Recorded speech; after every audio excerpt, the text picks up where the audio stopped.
Assalamualaikum warahmatullahi wabarakatuh.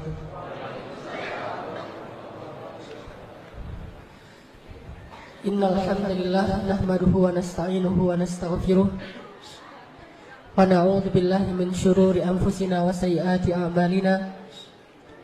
May yahdihillahu fala mudhillalah wa may yudlil fala hadiyalah. Segala puji dan syukur kepada Allah Subhanahu wa taala. Kita bersyukur kepada Allah atas nikmat iman, Islam, dan mudah-mudahan juga termasuk di antara nikmat hijrah, taubat, dan bisa duduk dalam majelis ilmu yang mulia ini. Salawat dan salam semoga terlimpahkan untuk kekasih kita, teladan kita, pemimpin kita, dan Rasul serta Nabi Allah Subhanahu wa taala Muhammad sallallahu alaihi wasallam. Teman-teman sekalian, malam ini kita akan belajar banyak hal dari satu sosok yang luar biasa. Kalau saya senang memilih judul untuk sosok perempuan ini adalah judulnya Baiat Cinta. Kenapa saya sebut Baiat Cinta?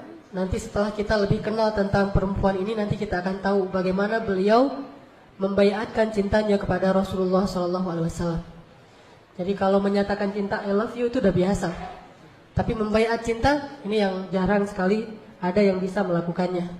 Maka kita malam ini akan belajar baiat cinta, sifat wafa dari seorang istri Nabi yang paling mulia, yaitu Ibunda Khadijah binti Khuwailid radhiyallahu anha. Seperti yang kita tahu bahwa Khadijah ini adalah satu di antara 4 perempuan yang paling sempurna. Karena di muka bumi itu perempuan yang sempurna cuma ada 4. Kalau laki-laki yang sempurna itu banyak, yaitu para rasul dan anbiya. Sampai Nabi mengatakan kamula minar rijali katsir. Banyak laki-laki yang sempurna. Walam yakmul minan nisa illa arba'ah. Tidak ada yang sempurna dari kalangan perempuan kecuali 4. Dan 4 ini kalau kita urutkan secara zaman, maka yang pertama siapa? Asiyah imra'atu Fir'aun. Kalau zamannya ya. Kemudian Maryam binti Imran. Kemudian Khadijah binti Khuwailid. Dan yang keempat adalah Fatimah binti Rasulullah SAW. Jadi kalau kita pengen mendidik anak kita menjadi seorang perempuan yang ideal, perempuan yang solehah, maka 4 ini wajib menjadi kurikulum pendidikan tarbiyah anak-anak perempuan kita. Dan pada malam ini kita akan membahas salah satu di antara 4 yang sempurna ini. Dan menurut saya dari 4 ini Khadijah ini luar biasa. Kalau saya secara pribadi mengurutkannya, pertama Maryam, kedua Khadijah, ketiga Fatimah, keempat Asiyah. Kenapa Maryam pertama? Karena memang Maryam ini diperdebatkan oleh para ulama. Kira-kira Maryam itu nabi atau bukan? Kalau 3 yang terakhir ini tidak diperdebatkan, sepakat para ulama mereka bukan nabi tapi solehah gitu. Sedangkan Maryam, sebagian ulama mengatakan Maryam itu nabi, satu-satunya nabi dari kalangan perempuan. Tapi jumhur ulama mengatakan bukan nabi, orang soleh, tetapi sederajat dengan nabi. Ini artinya bahwa membahas tentang perempuan-perempuan 4 ini luar biasa. Nggak akan pernah habis teladan yang bisa kita ambil dari mereka semua. Bagaimana dengan Aisyah? Kenapa Aisyah tidak termasuk di antara 4 yang sempurna? Selain memang Aisyah punya keistimewaan tersendiri, tetapi nanti kita akan tahu jawabannya. Kenapa Aisyah tidak masuk bersama Khadijah di antara orang-orang yang sempurna? Walaupun Aisyah memiliki keistimewaan yang juga tidak kalah banyak. Bahkan termasuk salah satu perempuan yang paling dicintai Rasulullah SAW. Tapi sebelum kita membahas lebih lanjut tentang Khadijah, ayo kita coba tilawah dulu satu ayat firman Allah dalam urusan cinta. Ini yang jomblo-jomblo catat nih ayat ini, wajib hafal.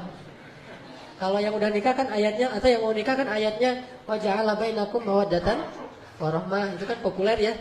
Kalau yang misalnya ada niat yang the next, misalnya ya ayuhan nas taqu rabbakumul ladzi khalaqakum, surat An-Nisa misalnya. Tapi kalau yang benar-benar pengen rasain cinta yang rahmat dari Allah, cinta yang luar biasa, Allah sendiri yang ngasih cinta itu dalam hati seseorang, kita bisa baca itu di dalam surat Maryam ayat 96. Di akhir surat Maryam. Coba kita buka mushaf surat Maryam ayat 96.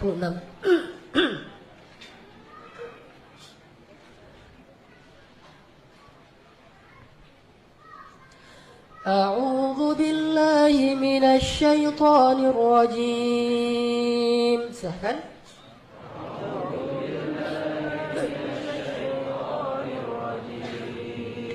Bismillahirrahmanirrahim.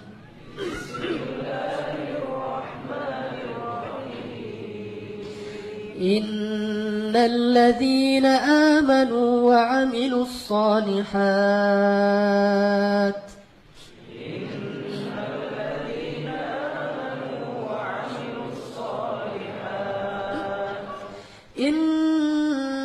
الذين آمنوا وعملوا الصالحات سيجعل لهم الرحمن ودا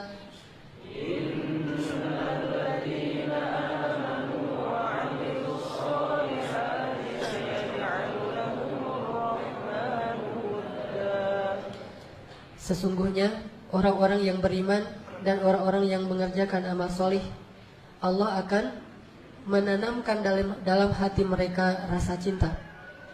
Kalau diterjemahin di sini rasa kasih sayang. Sebetulnya dalam bahasa Arab wudda itu juga bisa berarti sama dengan hub, cinta. Jadi kalau kita berdoa tentang cinta, kita pakai asmaul husnanya yang mana? Ya wadud. Apa arti ya wadud? Wahai sang maha cinta. Jadi maha cinta itu bukan cuma dalam lagu ya. Asmaul husna, salah satu di antara asmaul husna dari Allah adalah wadud. Dan wadud itu adalah sang maha cinta. Jadi siapapun, suami, istri, anak, keluarga yang meminta cinta yang Allah tanamkan dalam hati hamba-hambanya, dia mengatakan ya wadud, urzuq lana wudda. Ya Allah yang maha wadud, berikanlah rezeki untuk kami berupa rasa cinta. Dan Nabi Ibrahim pernah mendoakan itu ketika meninggalkan Hajar dan Ismail di tengah lembah Bakkah. Dan jadikanlah orang-orang yang ada di sini mencintai mereka, tertarik kepada mereka. Artinya Allah Subhanahu wa taala menjanjikan kepada orang yang beriman dan beramal soleh itu cinta. Sebagaimana Allah menjanjikan kepada siapa? Julaibi. Jadi siapa yang ingin ditambahkan rasa cinta dari orang soleh, dari orang-orang yang halal baginya, maka cara yang paling baik untuk menambahkan rasa cinta dari orang yang kita ingin mencintai kita adalah mendekatlah kepada Sang Maha Cinta. Minta kepada Sang Maha Cinta, dan Allah nggak akan salah menitipkan perasaan itu kepada orang yang nggak berhak. Kalau Allah titipkan rasa cinta yang rahmat dari Allah, pasti Allah akan titipkan kepada orang yang paling baik untuk kita. Kalau kita memintanya kepada Allah. Makanya sering-sering nih teman-teman bilang ya wadud, ya wadud. Pulang dari sini sehari minimal 100 kali ya wadud, ya wadud. Mudah-mudahan dari situ tiba-tiba banyak yang followers. Banyak yang nge-like. Kenapa ini jadi followernya banyak nih? Ternyata semuanya cewek-cewek. Karena ya wadud, ya wadud. Insya Allah gak akan kayak gitulah. Paling-paling followernya cuma satu. Tapi satu itu adalah true love. Insya Allah ya. Amin. Kita bicara tentang Ibunda Khadijah. Bagi saya ibunda saya itu adalah semua istri Rasulullah, Khadijah, Aisyah dan seterusnya. Kalau secara Nusantara nasionalis, ibunda kita adalah Kartini. Saya sebagai orang Aceh, ibunda saya adalah Cut Mutia, Malahayati, Cut Nyadin dan seterusnya. Tapi sebetulnya juga bagi orang Sunda karena ada di Sumedang itu kan ya. Tapi bagi orang mukmin, ibunda sejati mereka yang benar-benar mereka banggain dan mereka tiru adalah istri-istri Rasulullah SAW. Dan yang terbaik di antara mereka semua adalah Khadijah.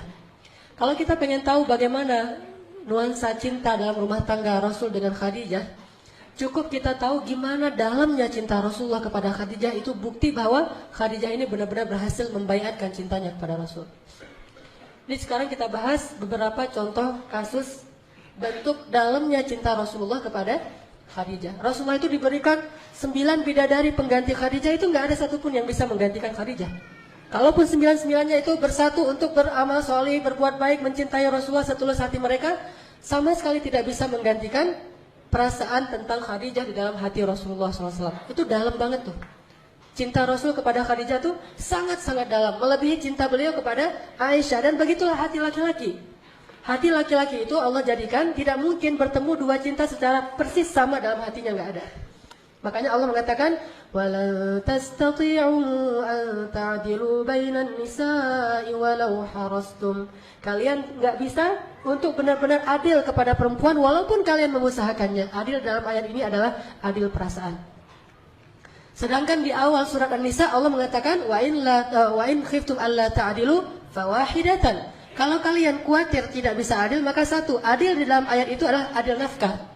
Ini kalau kita bahas di fikih, ada 2 kali Allah menyebutkan adil di surat An-Nisa. Pertama, di awalnya, kedua di tengahnya, yaitu di juz kelima. Adil yang pertama itu artinya adil nafkah. Sedangkan adil yang kedua itu adil perasaan. Nafkah bisa adil, perasaan tidak. Dan Rasulullah tetap nggak bisa adil dalam perasaan beliau terhadap istri beliau. Dan yang paling benar-benar beliau cintai dan dalam terasa di hati beliau adalah Khadijah. Pertanyaannya, apa yang dilakukan Khadijah sehingga bisa memenangkan hati seorang hamba yang paling dicintai Allah, Rasulullah SAW? Ini yang harus kita cari tahu, terutama bagi ibu-ibu, gimana memenangkan hati suami. Walaupun mungkin secara fisik Khadijah usianya udah 60 tahun ketika meninggal, 65 tahun. Atau ketika menikah dengan Rasulullah 40 tahun. Sementara Aisyah 9 tahun, 11 tahun, 10 tahun di masa-masa awal menikah dengan Rasulullah. Masih muda sekali. Hafsah 17 tahun, Sofiyah 19 tahun, Maria 22 tahun. Muda-muda nih. Tetapi nggak ada yang bisa mengalahkan Khadijah dalam urusan menguasai hati Rasulullah SAW. Rasulullah itu dalam banget cintanya kepada Khadijah. Nih, salah satunya nih. Pernah Rasulullah SAW ketika beliau sedang duduk bersama Aisyah nih, lagi berduaan sama Aisyah, tiba-tiba ada yang ngetuk pintu. Dan terdengarlah suara sepupunya Khadijah yang datang bertamu ke rumah Rasul. Tapi gaya ngomongnya tuh mirip Khadijah. Karena dia sepupu mungkin punya gaya ngomong yang sama gitu. Gaya ngomongnya mirip, suaranya mirip. Sehingga ketika mendengar tok-tok Assalamualaikum dari sepupunya Khadijah, Rasul langsung terperanjat dan langsung ke pintu, membukakan pintu untuk tamu beliau. Yang beliau menghormatinya, memuliakannya. Sebagaimana beliau sangat mencintai dan menghormati Khadijah. Sehingga diberikan semua jamuan-jamuan yang terbaik yang dimiliki oleh Rasul untuk sepupu Khadijah.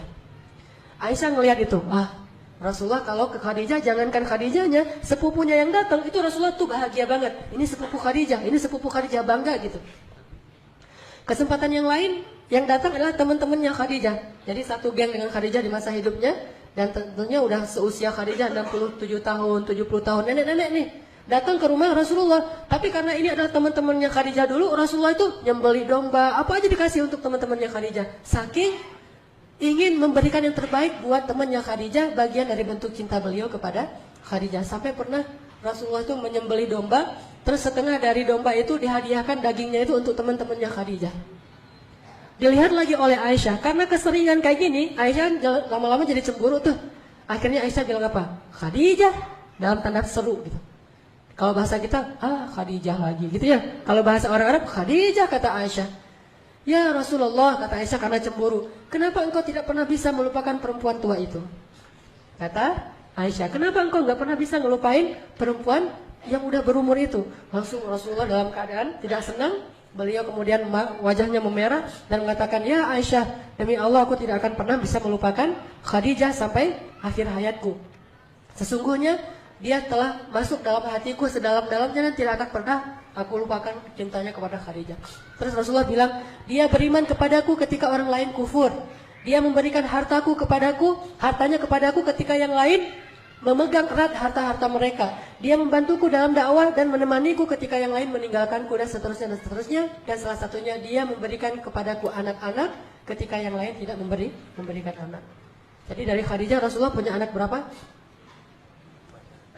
Ayo coba kita hitung. Anak yang pertama namanya Qasim. Makanya Rasulullah dikenal juga dengan panggilan Abu Qasim. Kemudian yang kedua Zainab. Kemudian yang ketiga Ruqayyah, Ummu Kulsum, kemudian Abdullah, kemudian Fatimah. Sedangkan dari yang lain cuma ada satu nanti Ibrahim, kalau nggak salah dari Maria, tapi juga sama meninggal di masa masih kecil. Oke, artinya Khadijah itu sangat dicintai oleh Rasulullah sehingga Rasulullah marah ketika Aisyah menghina Khadijah di depan Rasulullah. Dan marahnya Rasulullah itu adalah sunnah. Jadi kita harus tahu bahwa Rasulullah itu marahnya kapan, senangnya kapan, memaafkannya kapan, membalasnya kapan, semua yang dilakukan Rasulullah itu adalah sunnah. Jadi jangan hanya ucapannya yang dianggap sebagai sunnah. Sikap Nabi itu sunnah, dan marahnya Rasul ketika Aisyah menghina Khadijah itu marah yang paling baik. Posisi marah yang paling ideal itu di situ tuh.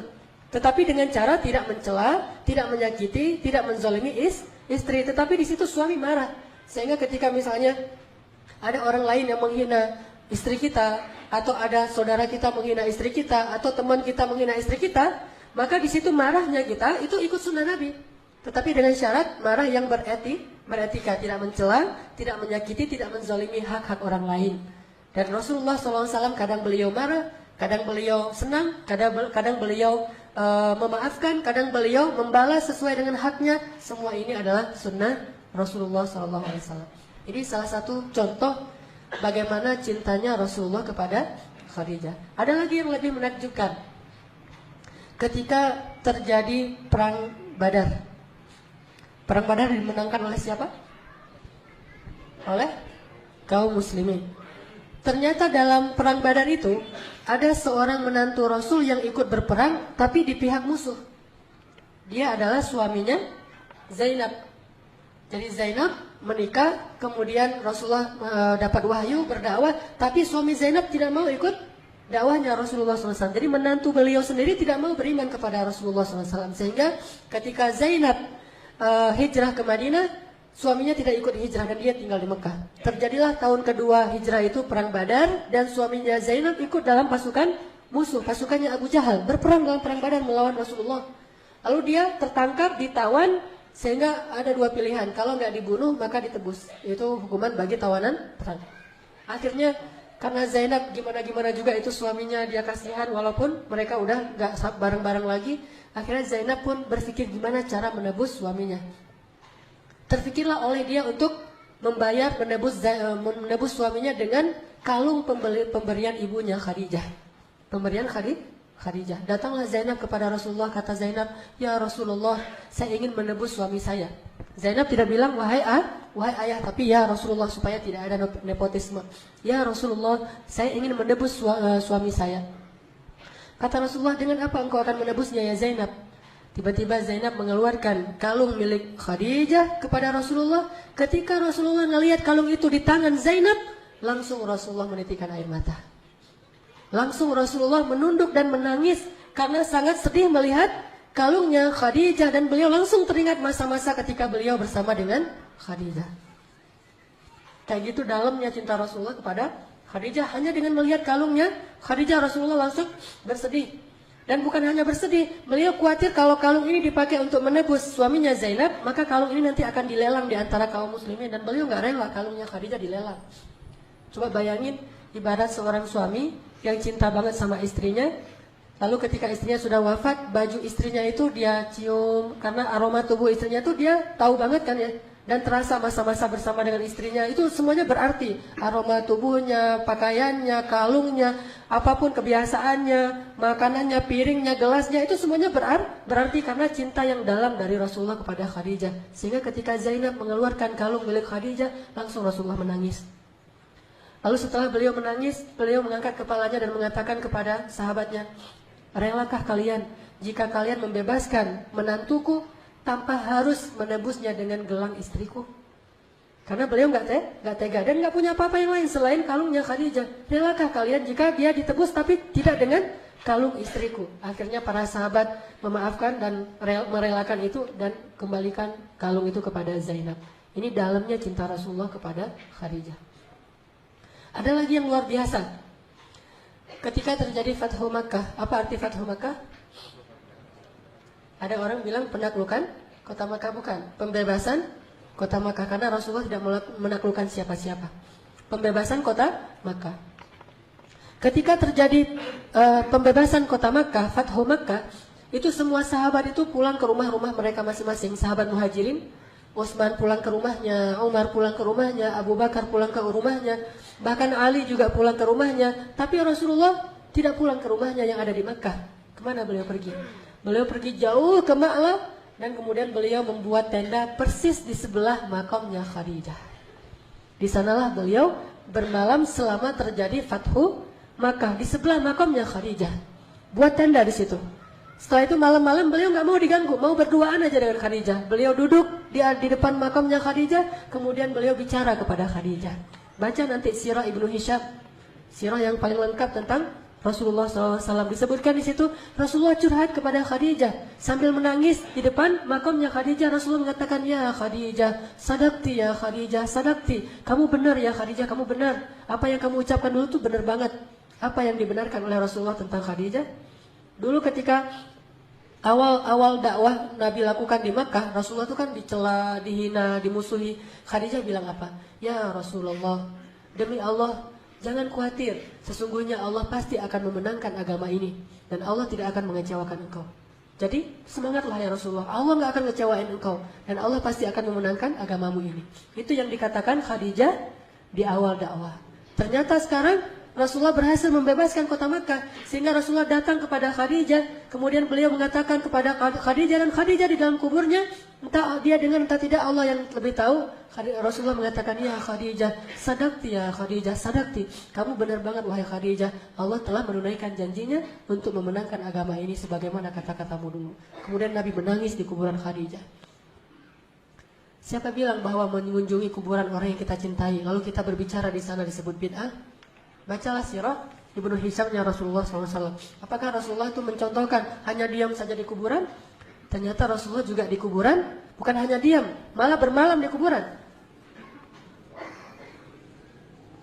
Kalau kita lihat, malah Rasulullah bermalam di kuburannya Khadijah beberapa malam dan tidak mau diganggu dan curhat.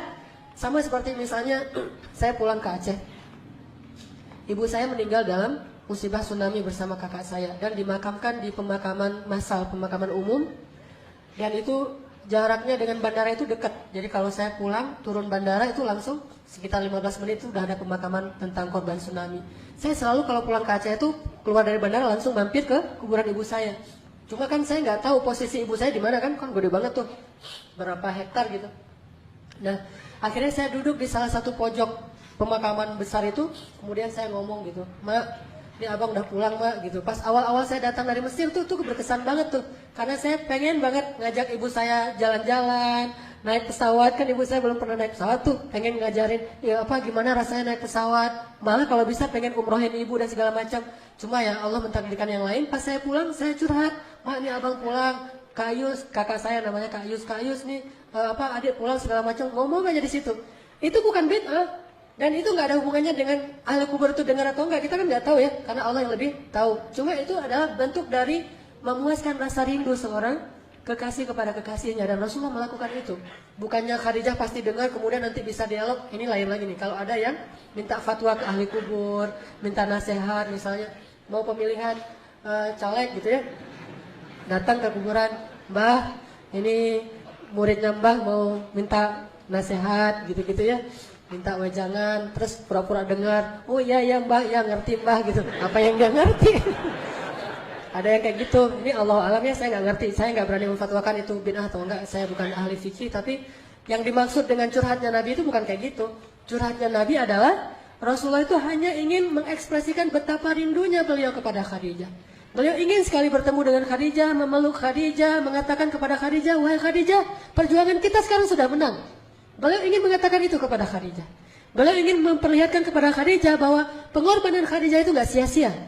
Beliau ingin tunjukkan kepada Khadijah bahwa Khadijah itu benar dan dia adalah istri sejati yang pernah menolong Rasulullah dari awal berdakwah di Makkah. Itulah Khadijah. Gak ada istri yang bisa lebih hebat daripada Khadijah, sehingga Rasulullah datang ingin curhat kepada Khadijah dan mengatakan, ya Khadijah, sadaqti, kamu benar wahai Khadijah, apa yang kamu katakan itu benar, bahwa perjuanganmu tuh gak sia-sia, Allah sudah memenangkan perjuangan kita ya Khadijah. Ini bayat cinta. Apa yang sudah dilakukan Khadijah sehingga begitu dalam cinta Rasulullah kepadanya, bahkan tidak tergantikan oleh 9 orang istrinya, walaupun istri-istri yang cantik dan masih belia. Kalau kita mau cari jawabannya, kenapa Khadijah begitu dalam dicintai oleh suaminya Rasulullah SAW? Cuma satu kata aja rahasianya. Kata itu adalah wafa. W-A-F-A. Wafa. Itulah yang dimiliki oleh Khadijah. Apa itu wafa? Wafa itu kalau saya terjemahin bebas, wafa itu artinya habis-habisan. Wafa itu habis-habisan. Udah nggak ada lagi yang tersisa. Tidak ada satupun kebaikan yang dimiliki oleh Khadijah kecuali sudah diberikan kepada Rasulullah SAW. Tidak ada satupun kesempatan berkorban yang dimiliki oleh Khadijah kecuali dia akan berkorban untuk Rasulullah. Tidak ada seorang pun yang lebih didahulukan kebaikannya untuk Khadijah selain Rasulullah SAW. Wafa habis-habisan. Udah nggak ada lagi yang tersisa kebaikan Khadijah kecuali semuanya diberikan kepada Rasulullah. Wafa habis-habisan. Dan salah satu di antara sifat wafa itu adalah dia nggak peduli suaminya kayak gimana. Kalau dia masih bilang, tapi kan suami saya kayak gini, itu bukan sifat wafa. Wafa itu nggak ada hubungannya siapa suami dia, siapa istri dia, nggak ada itu. Wafa itu murni, saya mencintai dia dan saya sudah berbayat untuk mencintai dia, udah selesai. Sejak dia menikahi saya berbayat bahwa saya akan mencintai dia seumur hidup, maka selesai sudah. Mau dia orangnya mau memberikan hak saya, mau dia orangnya ngecewain saya, mau dia banyak kekurangan segala macam, pokoknya saya cinta sama dia, udah. Itulah wafa, cinta mati. Cinta habis-habisan, nggak peduli kayak gimana juga. Kalau diuji dengan suami yang seberat Fir'aun sekalipun, wafaknya Asia kepada Fir'aun. Suami yang paling zalim, tapi Asia tetap berbuat baik kepada dia. Begitu juga dengan Fatimah, Ali yang miskin, udah miskin, banyak kerjaan lagi di luar, miskin. Udah gitu nggak bisa ngasih nafkah, udah gitu sering keluar negeri untuk berdakwah dan nggak ada hasilnya. Tetapi Fatimah terus wafak kepada Ali. Rata-rata di antara 4 perempuan ini selain Maryam, karena Maryam tidak punya suami, salah satu yang buat mereka lebih dari perempuan yang lain adalah mereka semua punya sifat wafa dan nggak ada pengecualian, nggak ada cerita itu kan Firaun, nggak ada, itu suami saya dan saya cinta sama dia. Soal dia kafir itu urusan dia dengan Allah, tapi urusan saya dengan dia suami saya. Itu Asia. Fatimah itu Ali adalah suami saya. Soal dia misalnya terlalu sibuk dengan orang lain, sedikit waktu untuk keluarga segala macam, pokoknya saya cinta sama dia dan apapun yang dia butuhkan saya akan berikan. Itu wafa.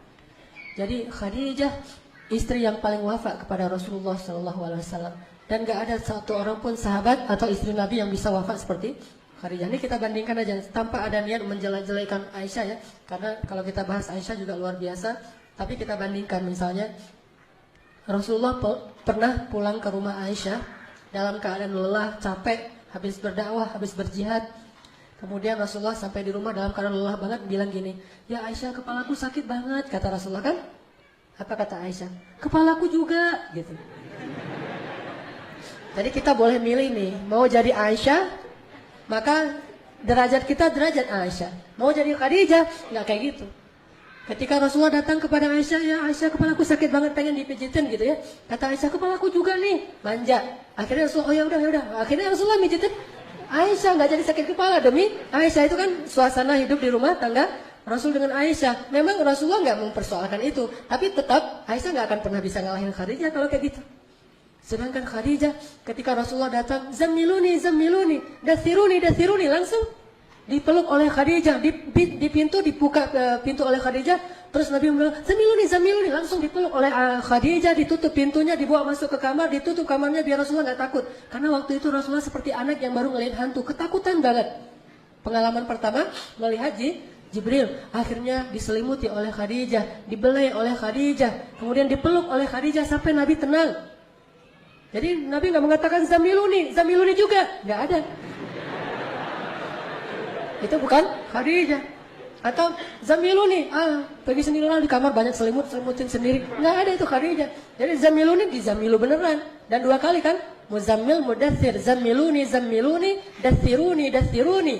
Ini menjadi simbol, walaupun kita nggak ngelihat persis adegannya kayak gimana, tetapi di sini ada pesan dari Allah. Ayat itu kan turunnya di dalam pelukan Khadijah.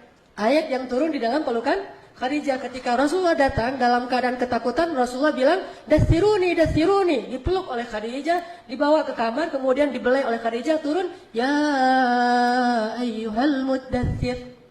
Kemudian pulang lagi ketika berdakwah, dihina, dicela, dimusuhi oleh orang-orang kafir, Nabi sedih banget, kemudian pulang dalam keadaan sedih mengatakan, zammiluni. Kemudian dizammiluni oleh Khadijah, dipeluk dalam pelukan itu, ya ayyuhal muzammil. Artinya apa? Rasulullah itu selalu bisa selesai masalahnya jika pulang ke rumah. Bukan pulang ke rumah nambah masalah ya. Ini namanya Khadijah, wafa. Jadi rumah itu benar-benar hiburan buat suami, oasis buat suami yang gersang di luar, ada masalah apapun. Pulang ke rumah itu menyelesaikan masalah. Bukan keluar rumah itu untuk menyelesaikan masalah. Ini unik ya. Ada banyak orang yang kenapa jarang pulang? Biar selesai masalahnya. Atau ada yang bahkan mungkin itikaf gitu ya. Rasulullah kan setelah menikah dengan Aisyah Hafsah kan rajin itikaf. Kenapa rajin itikaf?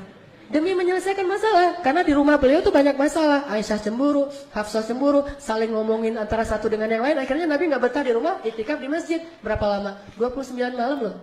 Kalau kita mungkin 3 malam doang, ini 29 malam, berarti kan lebih dahsyat tuh masalahnya. Tapi kalau dengan Khadijah, bukan itikaf, justru pulang. Karena kalau beliau pulang, beliau dapat semua yang beliau butuhkan di rumahnya. Itulah Khadijah.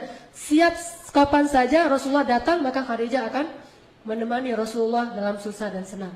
Zamiluni, dathiruni, Khadijah membantu Rasulullah. Ini bedanya kejadian di zaman Aisyah dengan di zaman Khadijah. Jadi kepada ibu-ibu nih yang akhwat,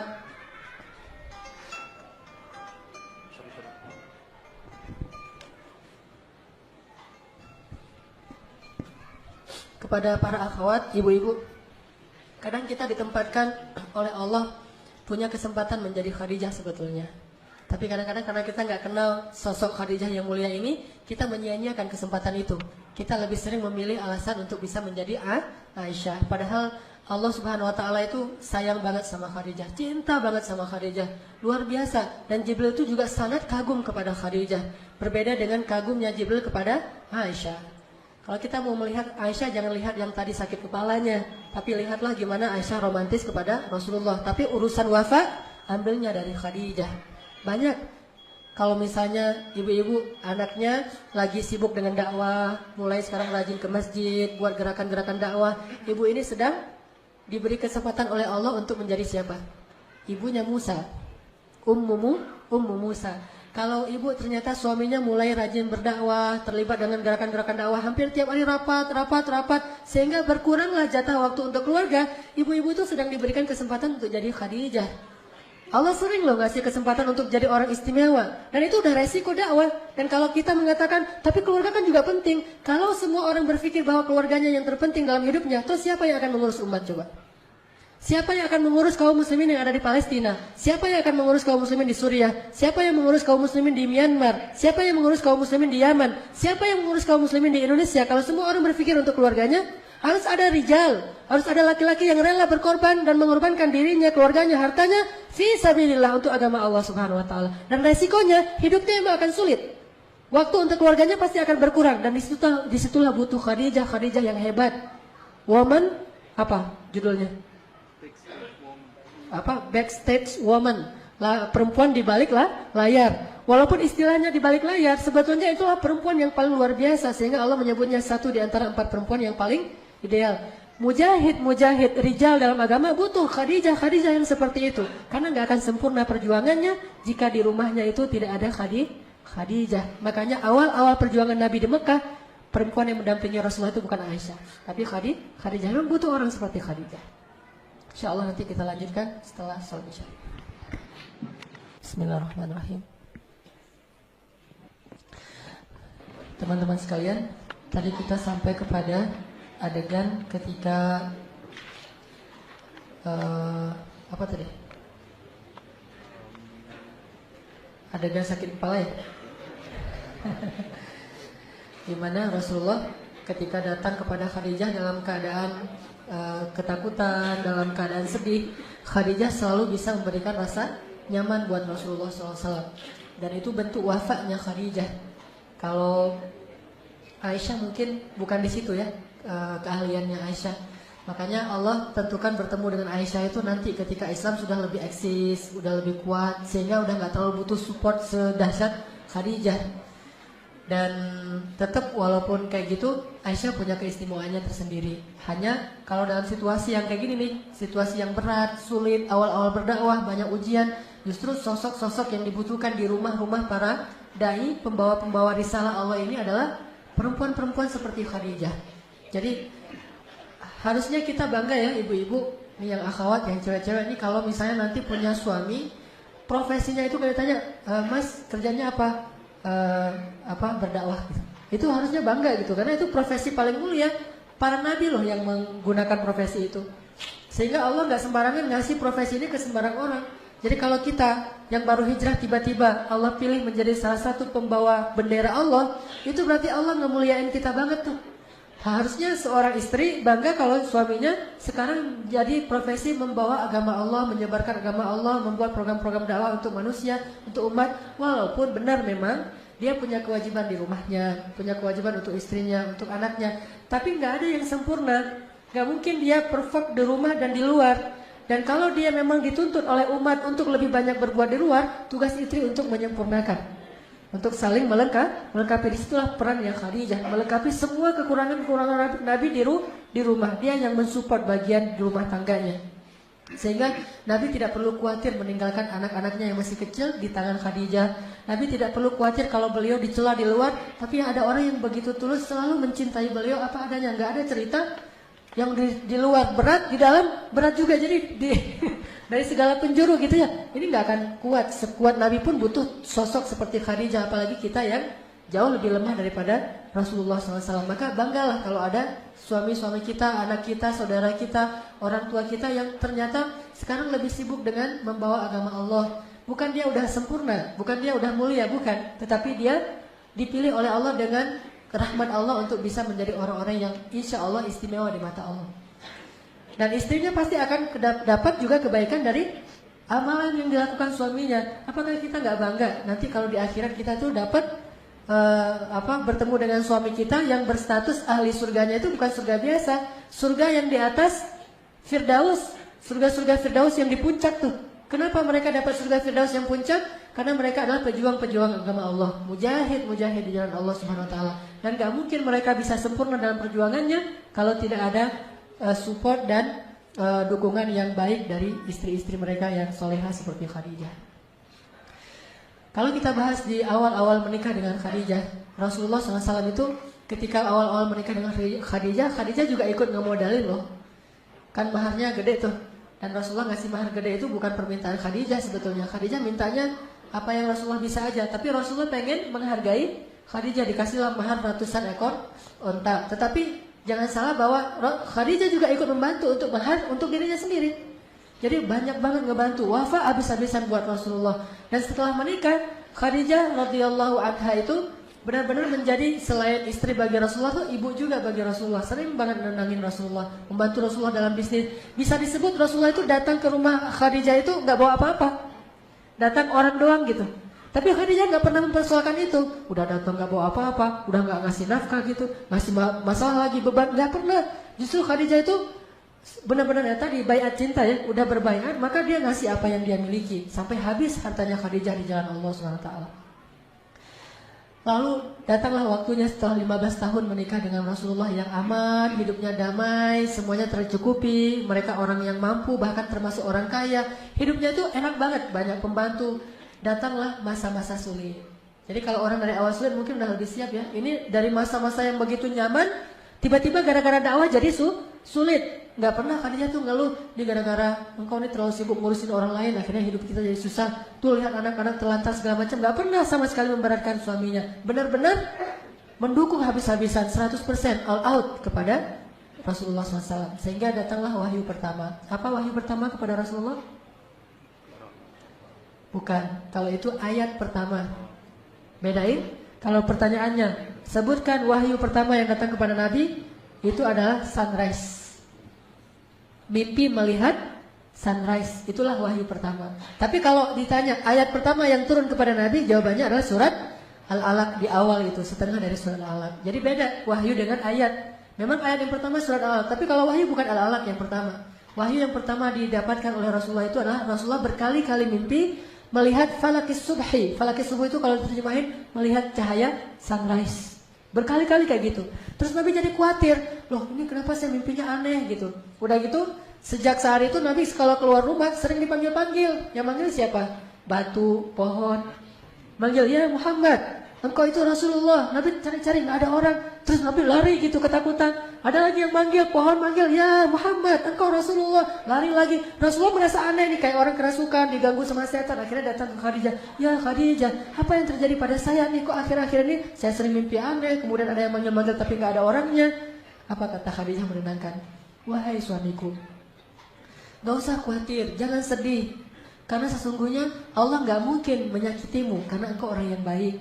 engkau orang yang menyantuni anak yatim, engkau orang yang membantu fakir miskin, engkau orang yang menjamu para tamu, engkau orang yang menyelesaikan urusan banyak orang, engkau orang yang baik ya, suamiku Muhammad. Dan namamu juga orang yang terpuji. Allah gak akan mungkin menyakitimu. Jadi itu pasti bukan gangguan setan. Pasti itu adalah pertanda baik dari Allah. Khadijah cerdas, punya ilmu. Padahal dia belum tahu Islam, tapi udah bisa memberikan banyak sekali dukungan dan motivasi bagi suaminya. Jadi kalau misalnya suami kita datang lelah dalam urusan, selain urusan pekerjaan mungkin, urusan sosialnya, urusan masjidnya, urusan dakwahnya, datang dia curhat, dengarkan saja, itu udah menghibur.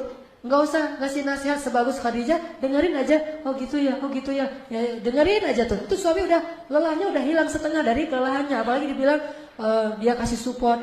Itulah biasa, kalau makin banyak ujian, insya Allah Allah akan memberikan lebih banyak kemenangan atau kemuliaan atau apalah yang kita tahu. Kasih motivasi kepada suami, sehingga motivasi ibu-ibu itu adalah satu bekal bagi suami kita untuk terus bersemangat dalam membela agama Allah, menyebarkan Islam ke seluruh dunia. Ini artinya Khadijah berhasil menenangkan Rasulullah di awal-awal masa-masa kenabian. Karena masa-masa kenabian itu di awal-awal itu memang berat bagi Rasulullah. Rasulullah nggak pernah ngalamin itu sebelumnya, nggak ada juga keluarganya yang ngalamin itu. Hanya dengar cerita-cerita Ismail, tiba-tiba dipanggil sebagai titel Rasulullah. Nggak dihina-hina sama istrinya, nggak ada bilang, Rasulullah, ini urus dulu keluarga, nggak ada itu. Ya udah, ini Rasulullah tuh mulia gitu, udah aja. Dipanggil dengan panggilan yang melabelkan dirinya kepada dakwah, itu panggilan paling baik. Setelah panggilan Abdullah, dipanggil da'i, dipanggil ustaz, dipanggil alim, dipanggil apapun, mujahid, dipanggil rijal. Karena laki-laki itu sejatinya, orang mukmin diciptakan oleh Allah itu bukan hanya untuk keluarganya. Ini sejatinya ya, mukmin sejati itu, laki-laki sejati itu diciptakan oleh Allah untuk manusia, untuk umat, untuk alamin, rahmatan lil alamin. Jadi suami kita itu bukan cuma milik kita, bukan cuma milik keluarganya. Suami kita itu kesatria milik umat manusia, milik kaum muslimin. Sehingga kalau mereka menuntut dari suami kita hak mereka, itu hak untuk mereka tuntut. Dan kita harus merelakan itu, bagian dari perjuangan hidup. Bukankah tujuan kita diciptakan itu ada dua? Satu, untuk beribadah kepada Allah. Yang kedua, untuk mengkhalifahkan amanah-amanah Allah di muka bumi, memakmurkan bumi. Itu tujuan laki-laki diciptakan. Kalau perempuan, tujuan diciptakan itu ada dua. Satu, untuk beribadah kepada Allah. Dua, dia adalah tulang rusuknya Adam, untuk memberikan kenyamanan di dalam dadanya Adam. Dan tujuannya adalah untuk memberikan kenyamanan bagi suaminya. Sehingga jangan hanya berpikir bahwa tujuan kita diciptakan hanya untuk ibadah, udah rajin ke masjid, udah selesai. Tetapi ada tujuan lain. Kita disuruh memakmurkan bumi, dan perannya adalah sebagai khalifah. Apa yang dilakukan? Menyebarkan agama Allah kepada orang-orang yang kita kenal sampai seluas-luasnya. Sehingga di situ butuh support dari istri yang sangat luar biasa. Akhirnya Khadijah bilang, ya Rasul, ya suamiku, ya Muhammad, engkau tidak akan disakiti oleh siapapun. Yakinlah itu. Kemudian Nabi tenang. Sejak saat itu Nabi mulai berpikir untuk menyendiri. Dari wahyu pertama Nabi bilang, ya Khadijah, boleh nggak kalau misalnya saya sekarang lebih banyak ke Gua Hira untuk bertafakur. Namanya tahandus. Ini siapa yang bunyi? Yang ini? Asus? Oh biarin. Rasulullah bilang ke Khadijah, ya Khadijah, boleh nggak kalau sekarang saya mungkin lebih banyak bertafakur di Gua Hira. Kata Khadijah, nggak apa-apa. Kenapa suamiku, apa yang kau butuhkan? Saya butuh menyendiri, bertafakur apa yang terjadi dan apa yang harus saya lakukan. Akhirnya Khadijah buru-buru mempersiapkan bekal untuk suami. Baik, bayangkan dukungan Khadijah. Disiapin roti, kemudian gandum, segala macam disiapin, bekal-bekal Rasulullah, selimut. Setelah dibekalin, akhirnya Rasulullah naik ke Gua Hira. Berapa lama? Berminggu-minggu di Gua Hira. Ngapain? Tahandus, tafakur. Ini apa yang terjadi? Bagaimana memperbaiki bangsa ini dan seterusnya. Itulah pemikiran seorang laki-laki. Dia mikirin solusi untuk umat. Bukan cuma mikirin diri sendiri dan keluarga. Mikirin nih, umat kita nih lagi krisis nih. Banyak yang terzolimi. Umat kita jauh dari agama. Terus gimana? Kalau bahasa teman-teman tabligh itu punya fikir gitu. Dia selalu punya fikir untuk umat, bukan cuma punya fikir untuk diri sendiri dan keluarganya. Nah inilah rijal, laki-laki sejati. Dan Khadijah mendukung, memberikan bekal. Akhirnya naiklah ke Gua Hira.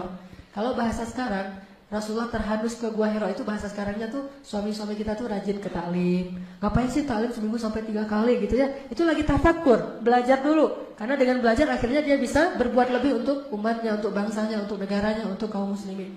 Sehingga dia datang ke Gua Hira yang bernama Al-Latif misalnya. Kalau itu kan Gua Hira. Ini Al-Latif Gua Hira-nya anak-anak muda Bandung, insya Allah ya. Jadi rajin ke latih, ya dukungin aja, bahkan bekelin gitu. Kalau dia bilang, boleh nggak kalau misalnya malam ini sekalian qiyamul lail, jadi saya nggak langsung pulang. Oh nggak apa-apa, mau dibekelin apa nih? Mau dimasakin nasi goreng? Ah itu Khadijah banget tuh. Tapi kalau ya udah, kalau berita buruk gitu nggak usah kasih tahu. Ya. Kasih support gitu, motivasi, semangat, bekelin. Kasih misalnya beliin sovel yang untuk biar nggak digigit nyamuk. Terus apalagi gitu, selimut, bantal, Hello Kitty gitu, kasih semuanya ke suaminya biar suaminya nyaman gitu kan. Ini yang dirasakan oleh dai-dai yang punya istri Khadijah, dan itu luar biasa loh. Dan saya bukan cuma ngomong ya, saya ngerasain gitu. Jadi kalau misalnya mau itikaf dia latih, oh ya, langsung disiapin semuanya. Bukannya diminta, dan mungkin kita juga nggak akan enak hati kan ya, disiapin segala, udah biarin siapin sendiri. Enggak, biarin aja disiapin air segala macam, dibuatin. Kalau saya seneng sebelum qiyam tuh minum rosella dulu, siapin rosella hangat segala macam. Ini Khadijah, dan kita butuh istri yang seperti itu di rumah para mujahid. Kalau nggak akan ada yang bisa berjuang dengan istiqomah di jalan Allah Subhanahu Wa Taala. Tetap butuh wanita yang besar. Akhirnya Nabi naik ke Gua Hira. Berminggu-minggu habis bekalnya datang lagi cuma semalam doang di rumah. Besok berangkat lagi ke Gua Hira. Gak pernah Khadijah bilang ngapain sih lama-lama di sana. Udah aja di rumah. Tafakur kan bisa di kamar juga, bisa sambil di atas sajadah segala macam. Gak ada tuh. Support aja. Suaminya datang, Khadijah bekalku habis, disiapin lagi sama Khadijah, naik lagi tuh. Berminggu-minggu datang lagi sampai setelah beberapa bulan, di bulan Ramadan baru turun ayat pertama, Iqra bismi rabbikal ladzi khalaq. Sejak saat itu Nabi ketakutan turun dari Gua Hira, tiba-tiba Jibril lagi tuh ya. Pas Nabi keluar dari Gua Hira, diirin sama Jibril, dipanggil sama Jibril, terus Jibril tuh mau menampakkan wujud aslinya di langit dunia itu. Semua langit itu penuh dengan wajah Jibril. Bayangin aja malaikat segede itu ngelongok gitu kan ya. Bumi cuma sekelereng kan bagi dia kan, bagi malaikat. Terus ngelihat gini tuh gimana tuh. Semua seantero cakrawala dilihat itu wajah Jibril. Terus manggil lagi tuh, ya Muhammad kan. Wah suaranya tuh. Langsung Nabi ngelihat kemanapun ngelihat ada wajah Jibril. Terus kata Jibril, jangan lari ya Muhammad, jangan lari. Aku Jibril, kamu Rasulullah, lagi kenalan. Cuma cara kenalannya gitu amat ya. Lagi kenalan, aku ini Jibril ya Muhammad, kamu itu Rasulullah. Rasulullah lari. Bahkan bayangin aja, Gua Hira itu kan curam banget tuh. Turun nggak usah lari, jalan aja susah. Gimana turunnya lari, coba gimana ngebayangin tuh. Saya nggak bisa kebayang pas saya umroh ngelihat Gua Hira kayak gini curamnya. Terus Nabi turun lari karena disamperin Jibril pengen kenalan. Itu kayak gimana tuh turunnya, luar biasa, keadaran kan. Turun sampai ngos-ngosan di rumah, ketok pintu langsung tadi dipeluk sama Khadijah. Khadijah nenangin. Setelah Rasulullah bangun istirahat, Khadijah tanya, ya suamiku ada apa? Kata Rasulullah, ada kejadian aneh. Tiba-tiba datang sosok makhluk yang luar biasa besarnya, wajahnya memenuhi langit segala macam. Aku nggak tahu ini kenapa dengan aku akhir-akhir ini gitu. Dan dia berpesan, Iqra bismi rabbikal ladzi khalaq. Akhirnya Khadijah bilang, yuk kita ketemu dengan sepupuku Waraqah, ulama Nasrani yang ada di Makkah. Yuk kita ketemu dengan dia banyak ilmu. Dianterin sama Khadijah ke Waraqah. Terus ketemu dengan Waraqah, ngomong dengan Waraqah, ya Waraqah apa yang terjadi pada suamiku? Akhirnya Waraqah bilang, itu namus. Namus itu bahasa Ibrani untuk Jibril. Itu namus yang pernah mendatangi Musa dan Isa. Kalau dia datang lagi, jangan lari wahai Muhammad. Sesungguhnya dia adalah pembawa wahyu. Berarti engkau adalah nabi yang terakhir yang kami tunggu-tunggu. Aduhai seandainya hidupku masih lama, aku pasti akan menolongmu ketika orang-orang memusuhimu nanti, kata Waraqah. Selang beberapa lama kemudian, kurang dari 1 tahun, entah beberapa hari, Waraqah meninggal dunia. Khadijah makin yakin kan kalau suaminya adalah utusan Allah, bahagia banget Khadijah, mendukung banget. Tapi dia tahu resiko kayak yang disampaikan Khadijah oleh Waraqah. Apa kata Waraqah diam-diam kepada Khadijah? Ya Khadijah, suamimu itu akan mendapatkan banyak sekali masalah, maka beradalah terus di sisinya. Kata Khadijah, saya menjadi fida itu tebusan gitu. Kalau ada apa-apa saya duluan ya kan ngadapin. Ya Waraqah, saya akan membantu suami saya hidup dan mati. Ini baiat cintanya Khadijah. Tahu resiko jadi seorang nabi. Pulang ke rumah, Rasulullah masih nggak enak nih kalau didatangin Jibril, merasa nih Jibril beneran atau setan nih, kan belum kenal ya. Gimana nih cara biar makin yakin? Khadijah tuh pintar gitu. Kata Khadijah, ya Rasulullah, sekarang manggilnya Rasulullah, ya Rasulullah. Kalau engkau ingin membuktikan itu malaikat atau jin, caranya gampang. Nanti kalau dia datang, kasih tahu saya ya. Nah, ini istri luar biasa, pintar, cerdas banget nih, bijaksana. Kata Rasulullah, oh ya, nanti kalau dia datang aku kasih tahu kamu. Datanglah Jibril. Pas datang Jibril, assalamualaikum, waalaikumsalam. Gak langsung disuruh masuk, langsung Rasulullah nyamperin Khadijah belakang. Khadijah, Jibril datang. Kayak gitu tuh suasananya. Khadijah, Jibril datang. Kata Khadijah, yaudah, ayo kita sambut. Khadijah duduk, Jibril masih di pintu. Apa kata Khadijah? Ya Rasulullah, duduklah di atas paha kiriku. Bayangin gimana Khadijah habis-habisan buat Rasul. Kalau Aisyah biasanya duduk di atas paha Rasul. Kalau Khadijah, Rasul yang duduk di atas paha Khadijah tuh beda banget tuh.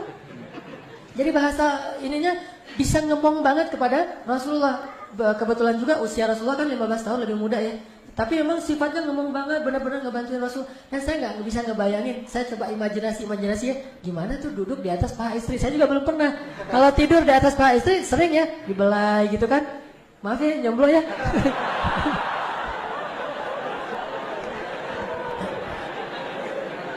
Pulang dari Al-Latif, udah ngomong dua sesi taklim, sesi tarbiyah. Capek banget pulang, mau tidur di atas, paha istri dibelah-belah gitu. Tuh enak banget loh. Tiba-tiba bangun udah azan subuh kan luar biasa tuh. Rasulullah duduk di atas paha Khadijah, di atas paha kirinya. Khadijah bilang duduklah di atas paha kiriku ya Rasulullah. Rasulullah duduk, kemudian Khadijah nanya, apakah engkau masih bisa ngelihat Jibril? Kata Rasulullah masih bisa ya Khadijah. Kalau gitu coba pindah ke paha kanan. Ini dalam hadisnya kayak gitu. Akhirnya Nabi pindah lagi ke paha kanannya Khadijah, dipeluk sama Khadijah. Masih ngelihat nggak Jibrilnya? Masih. Kalau gitu coba ke belakang saya. Rasulullah ke belakang meluk Khadijah dari belakang kan keren banget tuh ya. Meluk dari belakang kayak orang lagi ngapain gitu kan. Udah gitu. Khadijah nanya, ya Rasul masih ngelihat Jibril nggak? Masih. Akhirnya Khadijah pura-pura mau membuka cadar dan jilbabnya. Pas dia mau membuka itu Rasulullah tanya, ya Rasulullah masih ngelihat Jibril? Kata Rasulullah udah nggak ngelihat, Jibril udah pergi. Kata Khadijah, kalau gitu dia benar-benar malaikat. Kenapa? Malaikat gak mau melihat aurat. Malaikat tidak mau melihat aurat. Kalau dia masih ngelihat, melototin lagi, itu jin banget tuh. Kan cerdas banget ya Khadijah ya. Cara nguji mana malaikat, mana jin. Jadi yang senang ngelihat melototin yang gitu-gituan, itu jin. Kalau malaikat gak senang yang gitu-gituan. Jadi kalau kita pengen nih, yang cewek-cewek nih pengen doanya mustajabah, diaminkan oleh malaikat, kemana dia pergi dinaungin malaikat, berarti muhajjabah, tutuplah auratnya, karena malaikat gak mau dekat dengan orang yang membuka aurat. Kenapa? Malaikat itu sangat terjaga. Pandangan matanya malaikat itu terjaga. Emang malaikat ada hawa nafsu? Ini bukan soal nafsu ya, tapi soal kesucian, kehormatan, dan malaikat itu menghargai perempuan.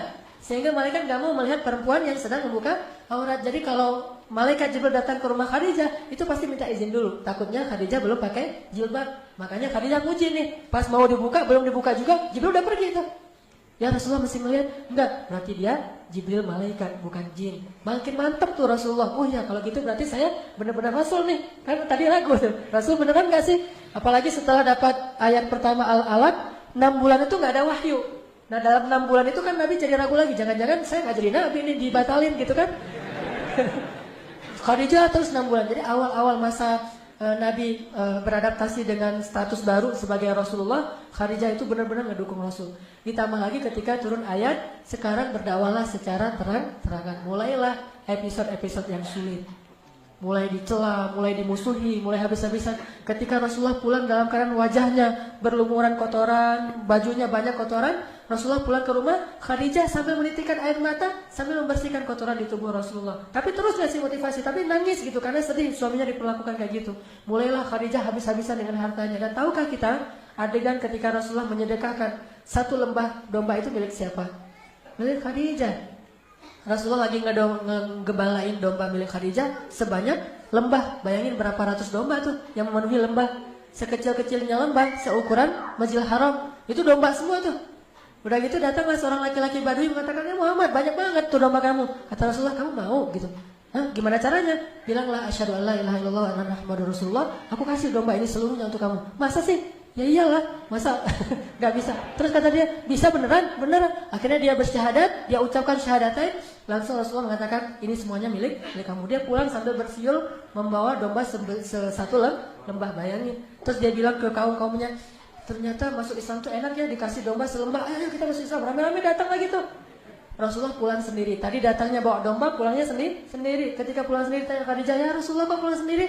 Domba-dombanya kemana? Saya serahkan untuk Allah, yaitu saya sedekahkan agar orang masuk Islam. Khadijah bahagia banget. Ya udah besok kita siapin lagi. Oh luar biasa nih. Domba selembah habis, besok disiapin lagi. Siapa istri yang bisa kayak gini? Susah banget kan ya?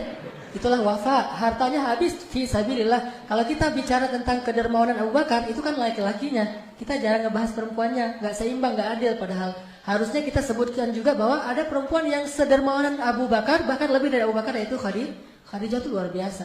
Yang membeli budak-budak di Makkah itu bukan cuma Abu Bakar, Khadijah juga beli.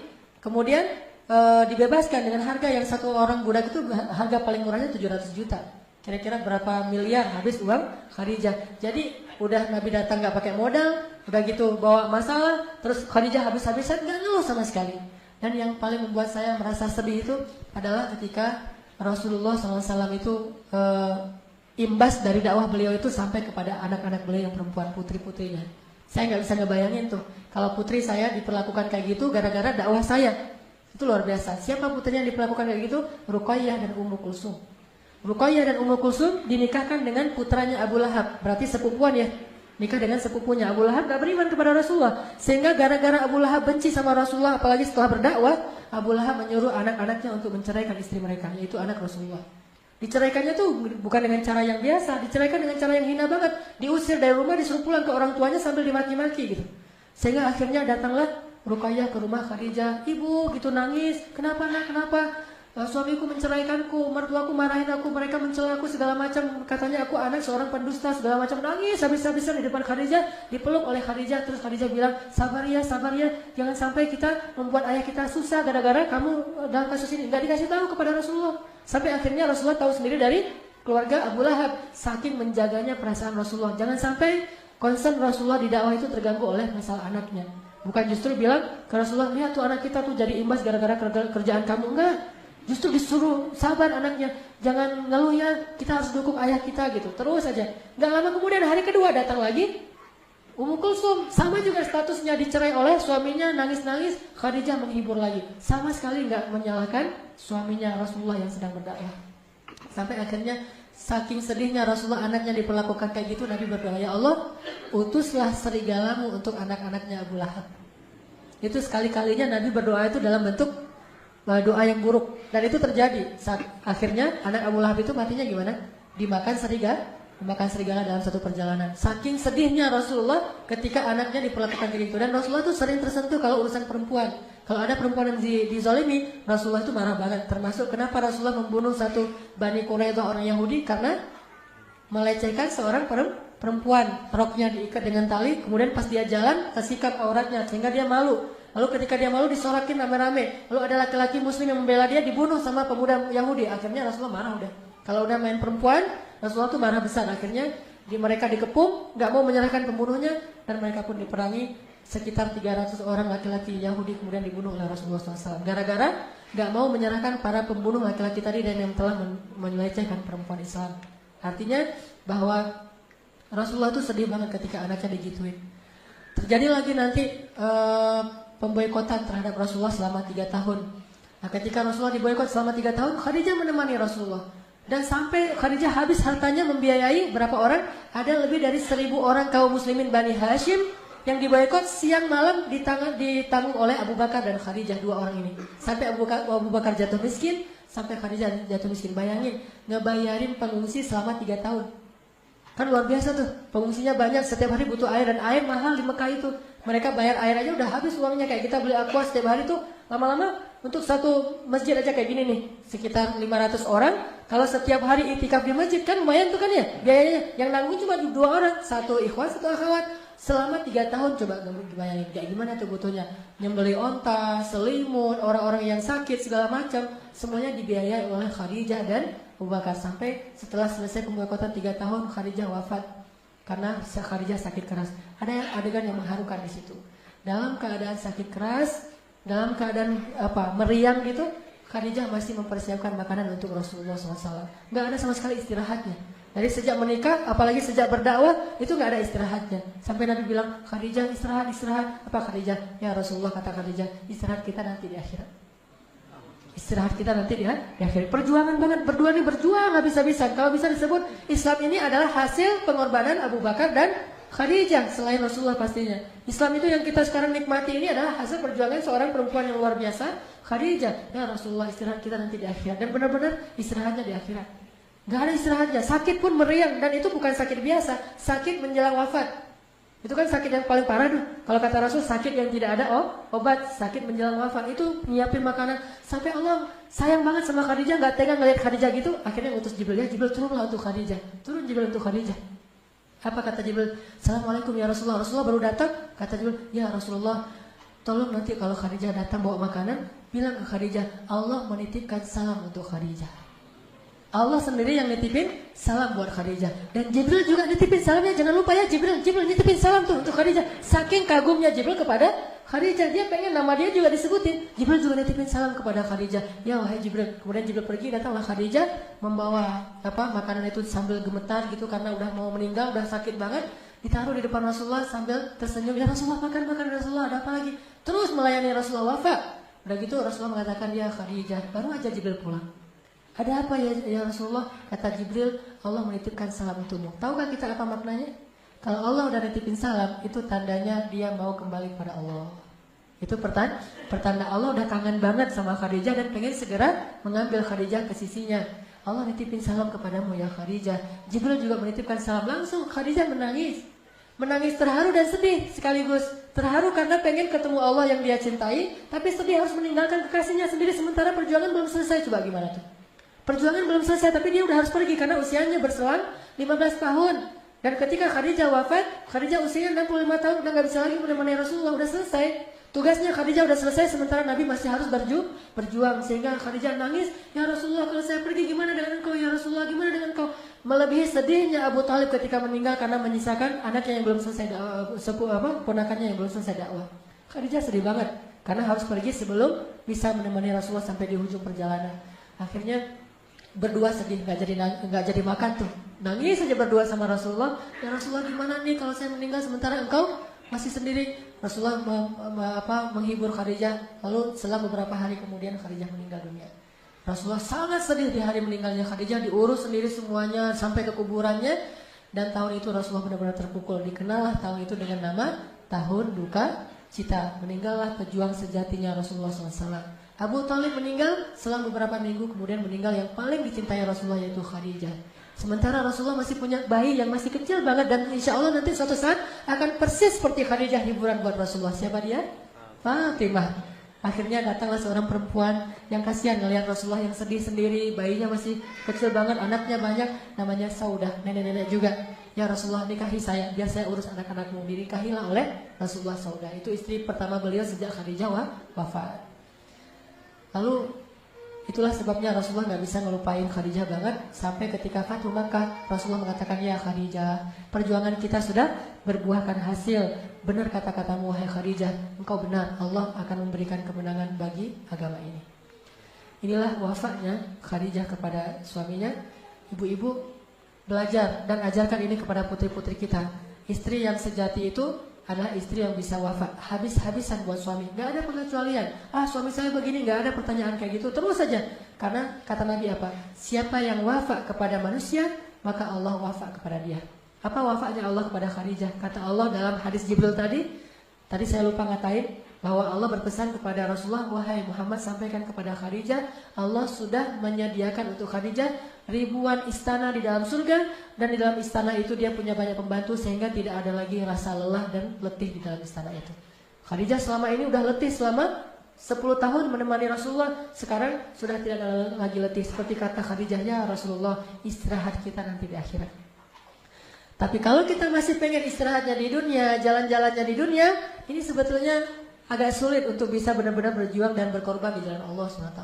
Maka butuh istri-istri yang berpikir, istirahat saya nanti di akhirat. Kalau di dunia dapat hiburan dari Allah, itu adalah anugerah dari Allah. Bukan karena dia benar-benar punya obsesi pengen berhibur habis-habisan jalan keliling dunia, di dunia enggak.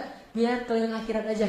Keliling dunia cuma sekecil 1 titik debu. Keliling akhirat lebih luas daripada dunia, seperti luasnya langit dengan 1 titik debu. Jadi kalau ada orang yang bisa keliling dunia itu biasa. Tapi kalau ada orang yang bisa keliling akhirat, itu baru luar biasa. Gimana biar bisa keliling akhirat? Bagi seorang istri wafat. Dan bantulah suaminya dalam perjuangan dakwah ini.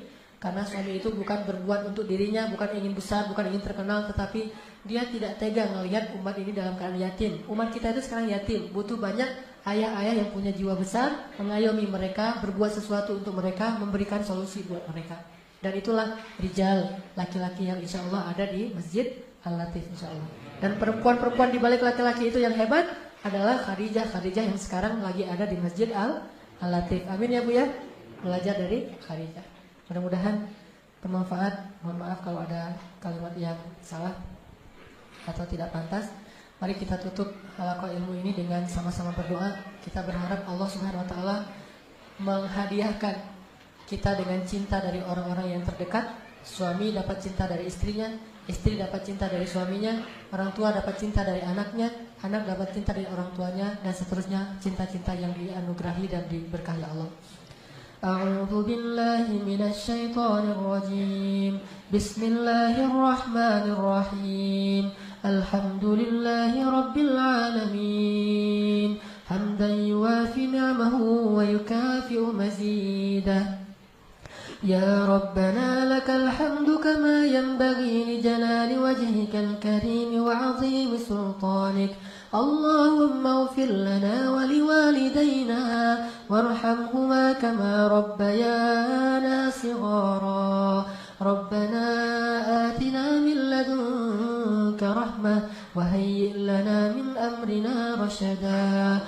Rabbana hab lana min azwajina wa dhurriyyatina qurrata a'yun. Rabbana hab lana min azwajina wa dhurriyyatina qurrata a'yun. Rabbana hab lana min azwajina wa dhurriyyatina qurrata a'yun waj'alna lil muttaqina imama. Rabbana hab lana minas salihin. Rabbana hab lana min ladunka dhurriyyatan thayyibah innaka sami'ud du'a. Rabbana ij'alna muqimis salati wa min dhurriyyatina rabbana wa taqabbal du'a. اللهم انصر الإسلام والمسلمين. اللهم انصر المسلمين في كل مكان. اللهم انصر المجاهدين في سبيلك يا الله. اللهم وحد صفوفهم وسدد رميهم واشف جرحاهم وارحم شهداءهم يا ودود يا ودود يا ودود نسألك الود يا ودود ارزق لنا مودة يا ودود ارزق بيننا مودة يا ودود هب لنا ذرية طيبة. اللهم اجعل أزواجنا أزواجا صالحات وبناتنا بنات صالحات وأولادنا أولادا صالحين. اللهم اجعلنا من عبادك الصالحين يا رحمن يا أرحم الراحمين. Ya Allah ya Wadud, anugerahkanlah kepada kami cinta yang besar dan tulus dari istri-istri kami, cinta yang menjadikan mereka seperti Khadijatul Kubra, seperti Aisyah, seperti Fatimah, seperti Maryam, seperti Asia. Ya Allah, jadikanlah istri-istri kami adalah istri-istri yang senantiasa mendukung suaminya dalam kebaikan dan amal-amal soleh dalam menegakkan agama-Mu ya Allah. Ya Allah, anugerahkanlah kepada kami yang belum Engkau berikan jodoh agar kami memiliki istri-istri yang menjadi penyejuk mata hati kami ya Allah. Berikanlah kepada kami istri-istri yang mencintai kami karena Engkau ya Allah. Istri-istri yang mau membaiatkan cintanya kepada kami, cinta yang bukan hanya di dalam kehidupan di dunia, tetapi juga cinta yang tetap akan bersemi di akhirat nanti ya Allah. Ya Allah, jadikanlah suami-suami kami adalah suami-suami yang terus memberikan teladan bagi keluarganya, suami yang bertanggung jawab, suami yang Engkau pilih di antara laki-laki yang Engkau jadikan sebagai pembawa panji-panji agama-Mu ya Allah. Ya Allah, jadikanlah anak-anak kami anak-anak laki-laki yang solihin dan perempuan-perempuan yang solihat. Ya Allah, jadikanlah kami senantiasa didekati oleh para malaikat-malaikat-Mu yang mulia, lalu mengaminkan doa-doa kami, lalu mereka berselawat untuk kami ya Allah ya Rahman ya Rahim. Ya Wadud, berikanlah kepada kami keluarga yang senantiasa mawaddah warahmah, dan jadikanlah suami kami suami-suami yang selalu mendapatkan hak sakinah dari istri-istrinya. Ya Arhamar Rahimin, dengarlah doa-doa kami ini ya Allah. Bantulah kami agar kami bisa belajar berteladan kepada Rasulullah, yang perempuan meneladani Khadijah, yang laki-laki meneladani sahabat-sahabat yang mulia Abu Bakar, Umar, Utsman, Ali dan yang lainnya. Rabbana atina fid dunya hasanah wa fil akhirati hasanah wa qina adzabannar. Subhanakallahumma wa bihamdika asyhadu an la ilaha illa anta astaghfiruka wa atubu ilaik. Assalamualaikum warahmatullahi wabarakatuh.